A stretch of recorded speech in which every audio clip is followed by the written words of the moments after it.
টিনোর দাম 11,500 আর সময় রাখমুনি 11,800। আসসালামু আলাইকুম, this is my another video. Fully tin কিনার লাগি ফেঞ্চিমুন যাওয়ার লাগি রুয়ানো হয়ে গেলাম। আর সানপুর আইয়া কিছু মায়ার মানুষ সকলের লগে দেখা হয়ে গেল। তারা আমার ভিডিও নিয়মিত দেখেন। আর অনেক সময় ওখানে উবাইয়া গাড়ির অপেক্ষা করলাম আর তারার লগে গপসপ করলাম। আর গফর মাঝখানো বাসে আইয়া ওরতাল ডাকলিল।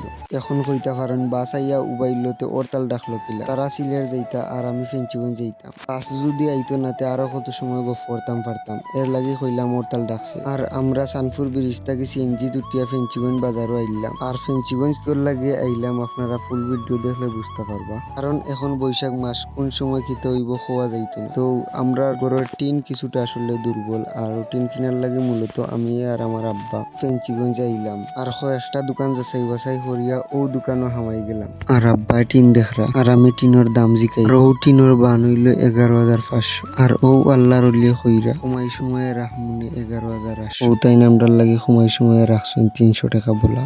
এখন টিন চয়েস হয়েছে। মাজন সাবরে জিকাইলাম, আপনি কইলে 11,500, তাই দিকে কইন 11,800। এখন মাজনে কইরা ইচ্ছা সমস্যা নাই, বাধ্য তাই ম্যানেজার আর আমি মাজন। আর অবশেষে 11,500 টাকা দিয়ে টিন কিনলাম। কেনার পরে আব্বার দাঁড় থেকে আমি আইলাম। এখন পূব বাজার আইয়া আমার আফারবার সেইরা। অবশেষে আফা আইলা, তারারে লইয়া হসপিটাল আইলাম। তারারে ডাক্তারের চেম্বারত হইয়া আটি ফান খানি দিলাম। আর ফান খাইয়া আইয়া দেখে আমার বাগনায় খান্দের গরমে। তারে লইয়া বাড়া আইয়া কিছু সময় বাতাস খাইলাম। আর আমার আফার ডাক্তার দেখানিও শেষ, ঠান্ডার বাতাস খাওয়াও শেষ। আর আজকের ভিডিও পর্যন্ত সব ভালো থাকবা, সুস্থ থাকবা আর কমেন্ট করিয়া উৎসাহ দিবা। ধন্যবাদ সবরে।